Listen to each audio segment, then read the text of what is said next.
Welcome once again to Purpose Platform. I do believe that these messages have been impacting you in one way or the other. Today we're going to be talking about grief. The question is, what is grief? Now, grief is a natural emotional response to a loss, either of a family member, a friend, or anything that you might consider as important to you and you have to deal with the loss. No one grieves the same way. Everybody grieves differently. Grief is essential for the human balance of both emotions and mental phases. It is important that when you lose something, you take out time to actually process the loss.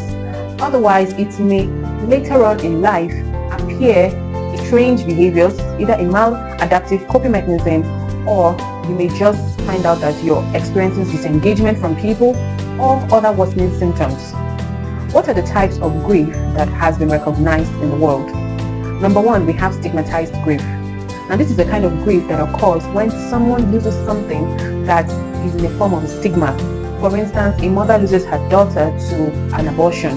She can't really process or talk about that grief as a result of people stigmatizing her either as a bad mother or as a careless mother, or the child just being wayward. So we have another type of grief, which is an ambiguous grief. Here, the loss is intangible. It's not something that you can really hold on to.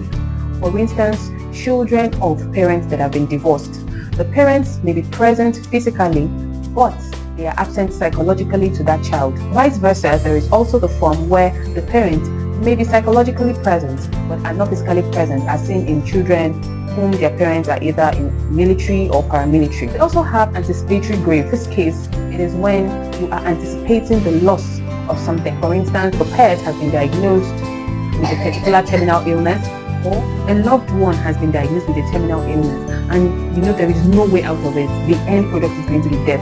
And so before the person actually dies, some people tend to start grieving that person. The fourth one is enfranchised grief. Now, in this grief, you cannot openly acknowledge. So this grief is similar to stigmatized grief. If you are involved in a relationship that is not accepted by family members and that person dies, you do not have anyone to talk to about that relationship. Or you are involved with someone older, someone younger, someone that is already engaged or probably married. Of course, it is not something that society expects of you.